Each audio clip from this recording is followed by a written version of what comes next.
a interview with Lewis from Money Buddies. 82% of young people in the 17 to 18 age group say that they worry about money. And so why is it so important that when you're younger, you learn how to manage money and be financially capable? So it's about instilling good habits at a young age. Yeah. If you consider a lot of other things in life, and you're taught from a young age, eat vegetables and fruits is good, healthy things for you. Mm-hmm. Great, and that forms a habit going into life. Not everybody lives by it, but at least when you sit down to it, then you go, okay, I need to make sure there's some healthy stuff in there.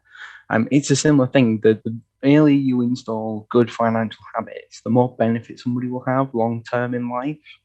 And if you consider that when you're young, a lot of what you can earn is quite limited. Mm. The 17 to 18 age group, for example, your national minimum wage, if you're 18, is £6.83 an hour. Mm. If you're younger than that, it's £4.81, and that's the same for your apprentice. Mm. So you're really limited in what income you've got. And there's an old assumption that this is because you may live with your parents, they cover all your expenses, you're not paying gas, electricity bills, etc., etc. So you don't need as much money. So the laws kind of limit what you can earn to some degree. It's quite backwards, if you ask me. Uh, That I'd never really been taught about it in school as well, and it was something that always surprised me because it's yeah. so important. Well, if you look at FinCap, the financialcapability.org charity, Yeah. their studies show that sort of 4 in 10 children have any kind of financial education before they leave school.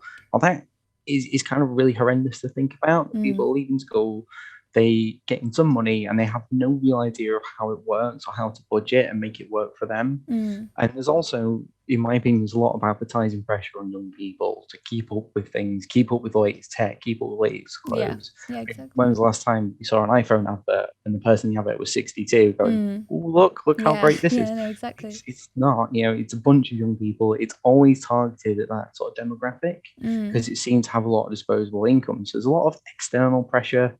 And that can lead to, as soon as you're 18, you're offered credit quite easily and freely. Contracts are available, and finance becomes a thing. And you have that instant pressure. And if you don't have those good habits early on, you can end up in a situation where you've got a very large amount of debt very early on in your life. And that can have a big impact for years and years.